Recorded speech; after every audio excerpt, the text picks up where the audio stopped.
आप देख रहे हैं डार्क फाइल्स। तो चलिए बढ़ते हैं आज की इस कहानी की ओर। सरकारी नौकरी की परीक्षा के लिए आशा अपने हस्बैंड विवेक के साथ दिल्ली से जयपुर जाने की तैयारी कर रही थी। शाम तक सारी तैयारी करके आशा खाना बनाने लगी। खाना खाकर विवेक और आशा जयपुर के लिए निकलने को तैयार हो गए थे। विवेक ने अपनी कार निकाली और दोनों निकल पड़े अपने सुहाने सफर पर। चांदनी रात में सफर और ठंडी हवाओं के साथ दोनों को बहुत अच्छा लग रहा था। कार में धीमे धीमे गाना बज रहा था। आशा विवेक के कंधे पर सिर टिकाकर बैठी हुई थी। दोनों मौसम और गाने का मजा लेते हुए आगे बढ़ते चले जा रहे थे।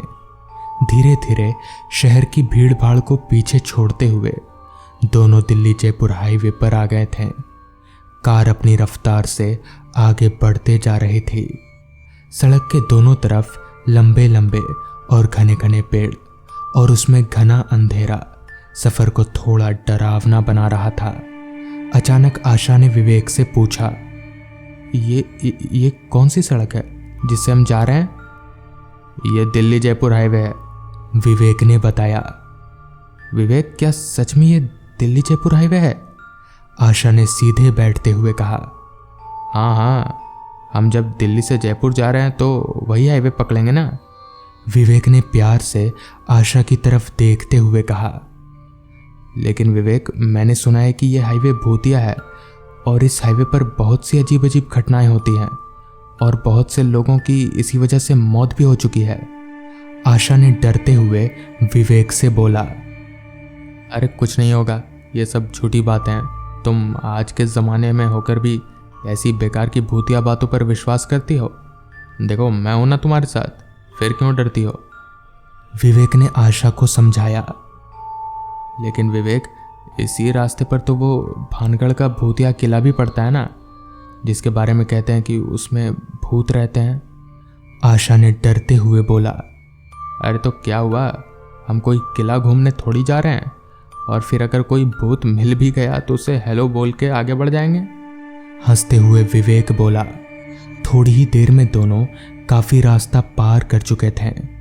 5 घंटे के सफर को दोनों जल्दी ही पूरा करके जयपुर पहुंचना चाहते थे। रात के 3 बज रहे थे और विवेक पूरी आंखें खोलकर ड्राइव कर रहा था। आशा भी जगी हुई थी और विवेक से बातें कर रही थी ताकि विवेक जागता रहे। अचानक से दोनों को कार में ठंडक का एहसास हुआ।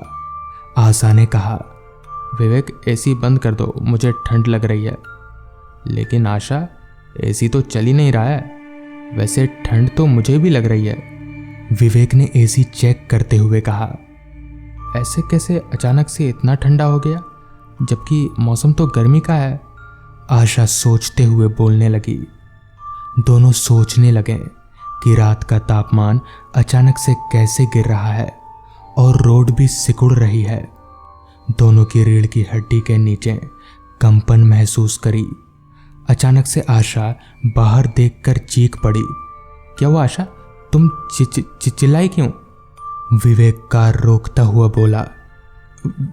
विवेक, कार मत रोको, चलते रहो, मैंने अभी एक बूढ़े आदमी को पेड़ के ऊपर बैठा देखा, आशा डरते हुए बोली।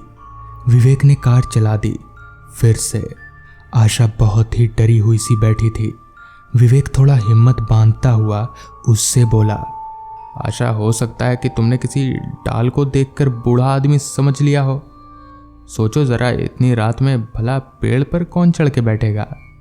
फिर हमारे आगे कोई गाड़ी भी तो नहीं है जिससे कोई उतर के पेड़ पे चढ़ा हो। नहीं विवेक, वो कोई डाल नहीं थी, मैंने अच्छे से देखा था। वो एक बूढ़ा आदमी ही था और वो हमसे कुछ कहना चाह रहा था, हमें घूर कर देख रहा था, आशा डरते हुए बोली। अभी दोनों बातें कर ही रहे थे कि सामने से उन्हें एक बिना सर की बुजुर्ग महिला आती हुई दिखी और अचानक से अजीब अजीब सी आवाज़ें आने लगी। कार के पास पहुंचते पहुंचते वो महिला गायब हो गई। ये देखकर विवेक और आशा भय से कांपने लगे। आशा रोते हुए बोली, विवेक, मैंने तुमसे कहा था ना कि ये रास्ता भूतिया है, लेकिन तुमने कब मेरी बात मानी? अब खुद देखकर यकीन हुआ ना? हाँ, मुझे विश्वास हो गया, लेकिन अब कुछ किया भी नहीं जा सकता है सिवाय आगे बढ़ने के, क्योंकि पीछे मुड़कर जाने में भी खतरा ही है। बेबसी से विवेक बोला। दोनों भगवान का नाम लेते हुए आगे बढ़ते जा रहे थे। देखो विवेक, अब कुछ भी हो जाए तुम कार मत रोकना, नहीं तो शायद हम किसी मुसीबत में फंस सकते हैं, आशा ने विवेक को बोला। और अब तुम बस आगे देखना, इधर उधर रोड के बिल्कुल मत देखना, हम एकदम 1-1.5 घंटे में जयपुर पहुंच जाएंगे, विवेक ने आशा को समझाते हुए कहा। अभी कार थोड़ा आगे बढ़ी ही थी कि तभी उन्हें शादी का जोड़ा पहने महिला दिखाई दी, जिसके साथ कुछ डरावनी आवाजें भी सुनाई देने लगी।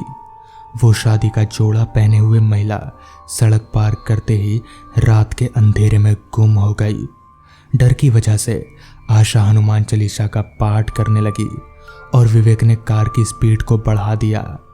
कुछ ही देर में वो दोनों भगवान का नाम लेते लेते उस रास्ते से बाहर निकल गए।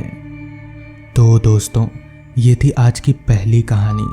आज की दूसरी कहानी में आगे बढ़ने से पहले अगर आपने हमारे नए चैनल डार्क टीवी को सब्सक्राइब नहीं किया है तो कर लें।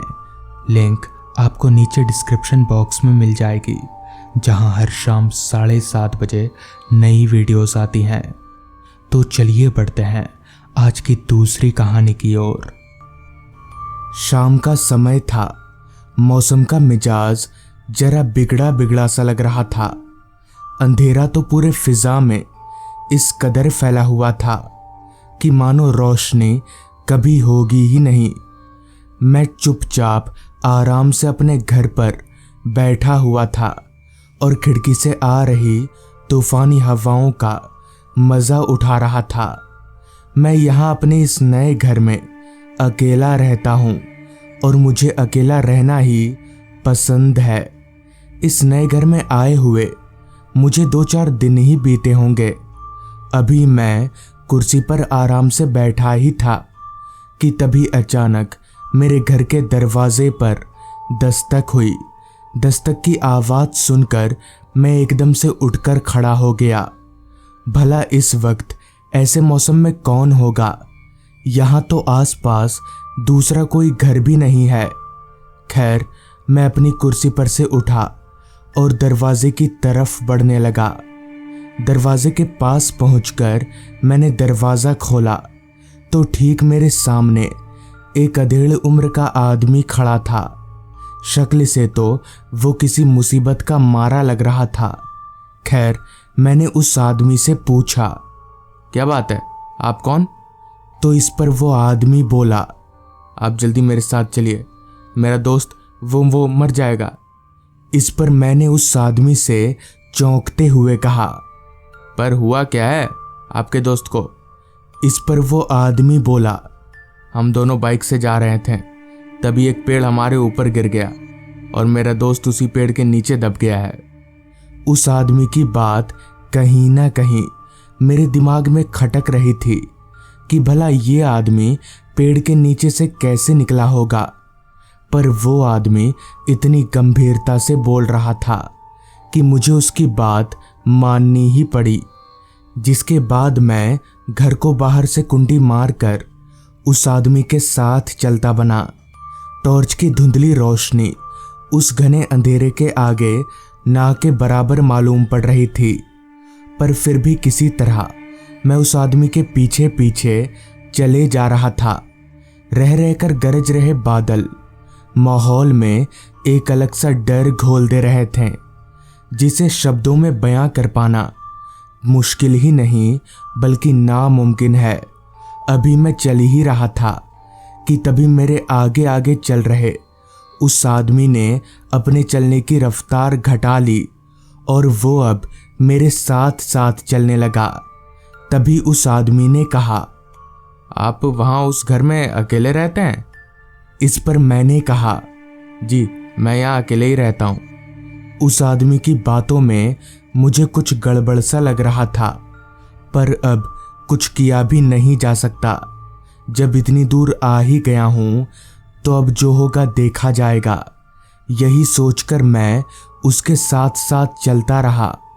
मौसम हर पल बिगड़ता ही जा रहा था। ऊपर से मुझे चलते हुए अब काफी वक्त हो चला था। अभी हम लोग चल ही रहे थे कि तभी अचानक से हवाओं की रफ्तार काफी तेज हो गई और साथ ही साथ बारिश भी। लिहाजा हम दोनों वहीं पास ही में एक बड़े से पेड़ के नीचे जाकर खड़े हो गए और किसी तरह से खुद को उस तेज बारिश से बचाने की कोशिश करने लगे। अभी मैं उस पेड़ के नीचे दुबक कर खड़ा ही था कि तभी मेरे कानों में एक आवाज गूंजी, वापस चला जा वरना मारा जाएगा। उस आवाज को सुनकर मैं एकदम से चौंक गया और आसपास अपनी निगाहें दौड़ाने लगा, पर वहां आसपास उस आदमी के अलावा और कोई भी नहीं था। फिर मुझे आवाज किसने दिया होगा, ये मेरे पल्ले नहीं पड़ रहा था। खैर, कुछ ही देर में बारिश की रफ्तार कम हो गई और हम लोग वापस से आगे बढ़ने लगे। उस आदमी के साथ थोड़ी दूर जाने पर मुझे एक पेड़ के नीचे एक मोटरसाइकिल पड़ी हुई दिखी। तभी मैंने उस आदमी से कहा, ये आपकी है क्या? और आपका दोस्त कहाँ है? इस पर वो आदमी बोला, हाँ, बाइक तो हमारी ही है, पर मेरा दोस्त कहाँ गया? इतना कहकर वो आदमी भागता हुआ अपनी बाइक के पास गया और अपने दोस्त को आवाज लगाने लगा। उसके पीछे पीछे मैं भी गया और चारों तरफ टॉर्च घुमाकर देखने लगा।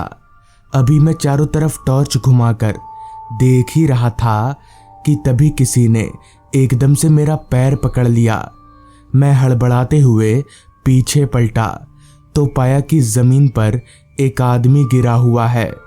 उस आदमी की शक्ल बहुत ही ज्यादा डरावनी थी। उसकी आंखें पूरी सफेद थीं और उसी ने मेरा पैर पकड़ा हुआ था। तभी मेरी नजर उस आदमी के बगल में खड़े उस व्यक्ति पर गई जो मुझे यहाँ पर लेकर आया था। उसका भी चेहरा अब काफी बदल चुका था। दोनों का चेहरा पूरा कुचला हुआ नजर आ रहा था। मुझे समझ आ गया था कि दोनों कोई इंसान नहीं है, पर मुझे ये समझ नहीं आ रहा था कि अब यहाँ से भागूं कैसे। बहुत सोचने के बाद भी कुछ ना सूझने पर मैंने जोर जोर से चिल्लाना शुरू कर दिया, मगर मैं जानता था कि इससे कुछ होने वाला नहीं है। इसलिए मैं किसी तरह अपना पैर छुड़ाकर गिरते पड़ते वहां से भागा और सीधे घर पहुंचकर ही रुका। बाद में मुझे कहीं से पता चला कि एक बार बारिश के वक्त वो दोनों बाइक वाले वहीं से गुजर रहे थे। तभी उनके ऊपर बिजली गिर गई और वो दोनों लोग मारे गए। तब से उन्हीं की आत्माएं भटकती रहती हैं। तो दोस्तों, ये थी आज की कहानी। अगर आपको ये कहानी पसंद आई हो तो चैनल को ज़रूर सब्सक्राइब कर लें। तो मैं आपका दोस्त आर्यन जल्द ही मिलूंगा आपसे ऐसी ही एक कहानी के साथ।